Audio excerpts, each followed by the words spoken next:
The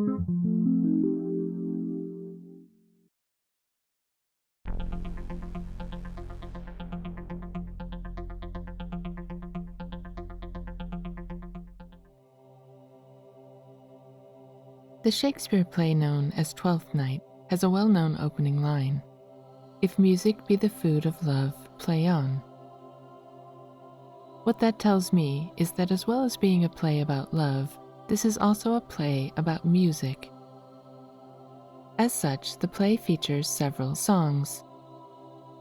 The title, Twelfth Night, seems to be an extension of one of them, a song called The 12th Day of December. We notice also that Olivia's father, the Count, has died 12 months earlier. So we have mention of 12th day, 12th night, and 12th month. And while the number 12 may not pertain much to the concept of love, it pertains very much to the concept of music. If we count these three references to 12, we end up with 36, a number that will show up again later. Musical notes are named with letters, and Twelfth Night is a play that's also full of letters, in the form of both alphabetical letters and written correspondence. And in fact, a letter and a note are interchangeable terms when describing written correspondence. But the central code in Twelfth Night involves the letters MOAI. Other researchers have attempted to explain these four cryptic letters, and I'd like to add my theory as another possibility. To bring you up to speed if you're not familiar with this play, a devious servant named Maria is playing a prank, writing a deceptive letter for a fellow servant to find, a man she dislikes named Malvolio. When he comes across this letter, he mistakenly assumes it's written to him by his employer, Lady Olivia, and that it reveals her feelings of love for him. The letter states that MOAI doth sway my life. So Malvolio believes MOAI refers cryptically to the man Olivia loves. When Malvolio first reads the letter, he realizes it will take some time to study and ponder.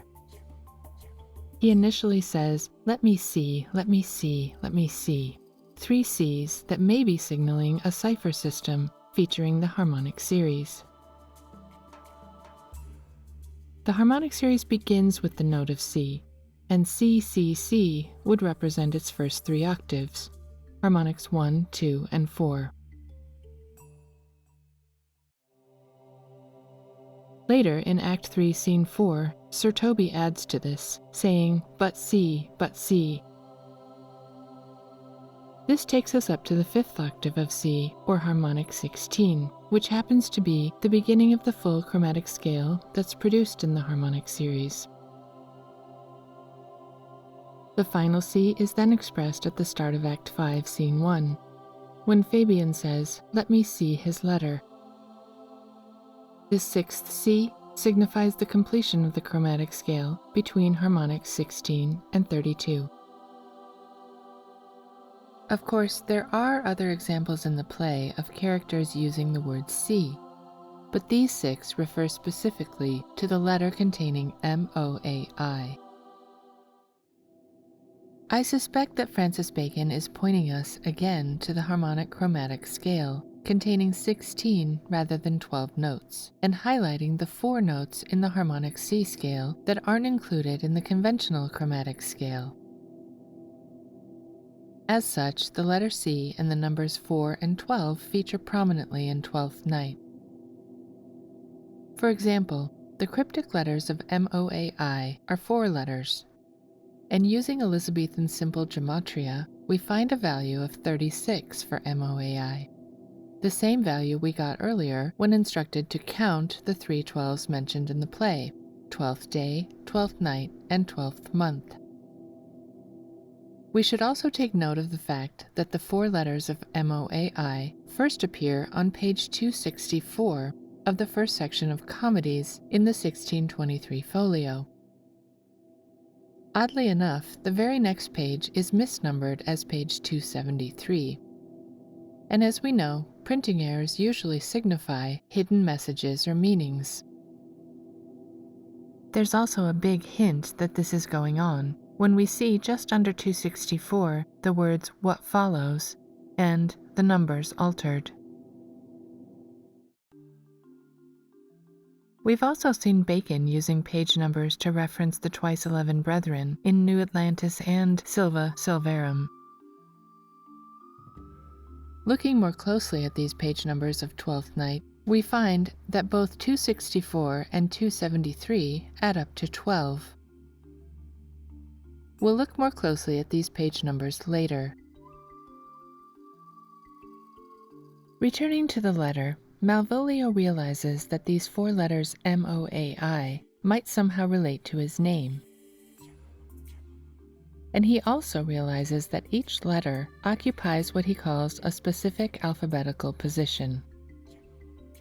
His realization here is a veiled instruction to us to study the alphabetical position of these letters in Malvolio's name. In fact, later, Fabian blatantly tells us exactly what's going on, and O shall end.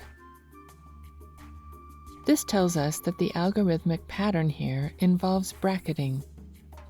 The first pairs with the last, and the second pairs with the penultimate, meaning that the name's second letter, A, is joined with the second letter from the end, I. When we separate out these first 2 letter pairs, we create a tabletop shape with the letters, showing a remainder of 4 letters in the middle. The remaining letters LVOL could be pointing to the word love, but they're also an anagram of the word vol, meaning full or filled. The term also translates to complete, as the word vol-idiot means complete idiot. And the use of the term vol could be calling into question the 12-note chromatic scale's state of completeness, or of being completely filled. To support this theory, we see in Scene 3 of Act 2, Sir Toby making an offhand comment, stating that a false conclusion is something he hates as much as an unfilled can. He's talking about a can of ale or beer, but the fact that can is capitalized with a prominent C again brings our attention to musical notes, and it suggests to me the octave scale of C, which I believe Shakespeare, or Bacon, is again suggesting is not completely filled with all of its notes. The message here is that the conventional chromatic scale represents a false conclusion, or has been concluded falsely. Maria's letter then gives Malvolio a specific instruction. Should this letter fall into thy hand, revolve.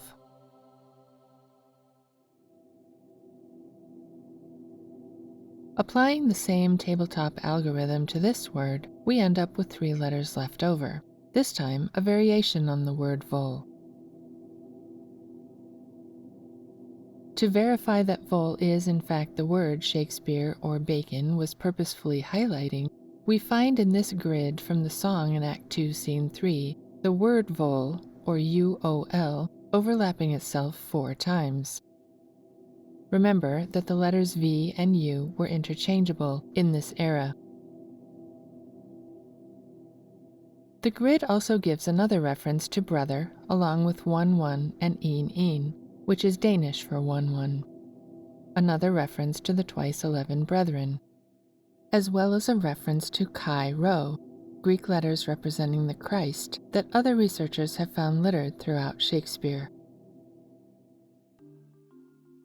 Now, if we continue to apply the tabletop algorithm to the central word vol in Malvolio, we find it splits further into a twice 11, represented by 2 L's, and the pair of letters VO. Using Elizabethan simple gematria, we find the following values. All of these values are significant. The MOAI adds up to a total of 36. Again highlighting the 3 12s in 12th day, 12th night, and 12th month. We've discussed the significance of 22, or twice 11, in earlier videos linked below. But the VO adding up to 34 takes us in an entirely different direction, back to the magic square of Albrecht Dürer's Melancholia. If you saw my earlier video on Kronborg Castle linked below, you'll remember that the Melancholia engraving displays several interesting angle values, including this one of 34 degrees between the line connecting the sun to the angel's third eye. But this line, running from the sphere through the fulcrum of the compass and the angel's third eye, leads to the magic square, in which every line of numbers adds up to 34. What's interesting about this magic square is that it's a grid or matrix of 16 numbers. In my book, The Next Octave, I described the musical octave as a womb, which can also be defined as a matrix. And it's in the C octave matrix that the 16-note harmonic chromatic scale is produced.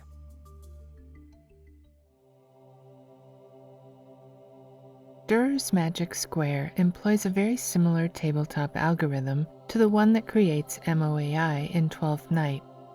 It's easier to see if we track each number sequentially. 1, 2, 3, 4, 5, 6, 7, 8, 9, 10, 11, 12, 13, 14, 15, and 16. When the magic square is working, all of its columns and rows are equivalent. And this tabletop algorithm allows the magic square to work with any sequence of 16 numbers. We could just as easily start the square with the number 17, or even with the number 20 and with a spacing interval of 3 between the numbers. But this magic square algorithm can also show us something fascinating about the first 16 harmonics. The first 5 octaves of C are represented in this square: 1, 2, 4, 8, and 16.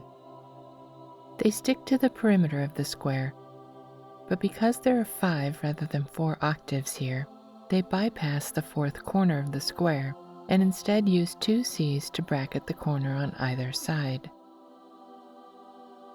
Within the first 16 harmonics, the next note of G appears 3 times. Its octaves are 3, 6, and 12.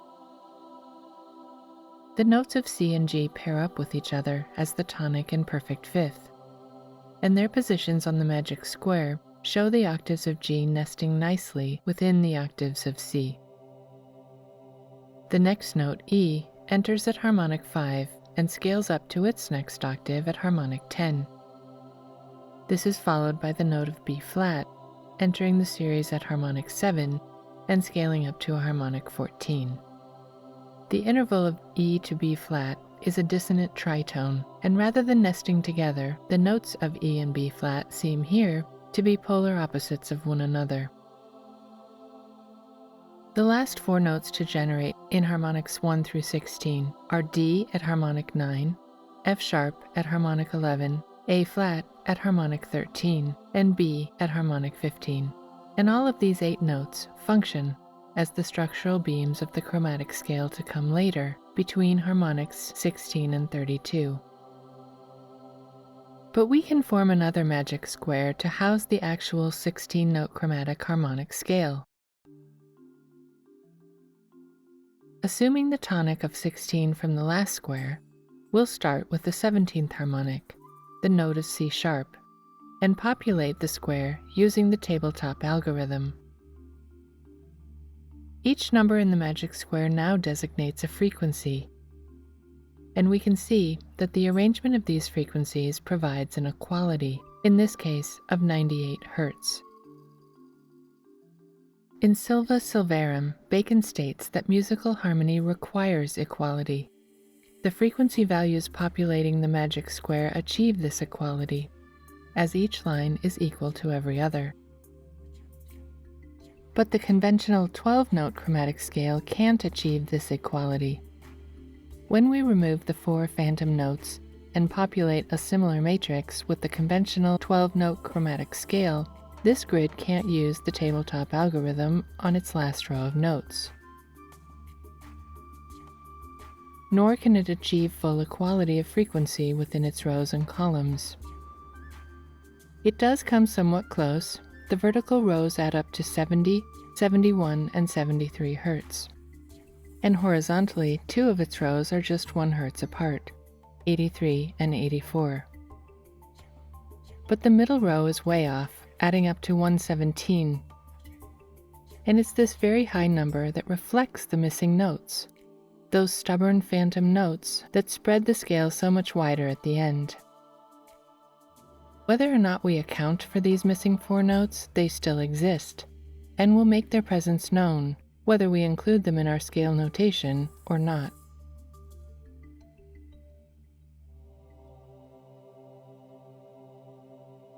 This message regarding the 4 extra notes in the harmonic chromatic scale is one Francis Bacon has encoded into many published works, both under his own name and that of Shakespeare. But I do have to admit that Bacon was not only encoding musical information into his work. Other topics show up even more often than the hidden parts of the harmonic series, and I'd like to close by looking at one of those. If we return to page 264, where MOAI first appears in the play, we can look for another angle with which to draw a line.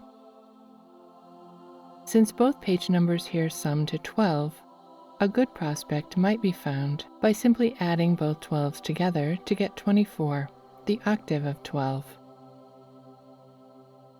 Drawing a line down from the erroneous page number of 273 at a 24-degree angle, we intersect the word sun. Recall that the 24th harmonic, the octave of the 12th harmonic, is the note of G, the sole note in the Do-Re-Mi scale.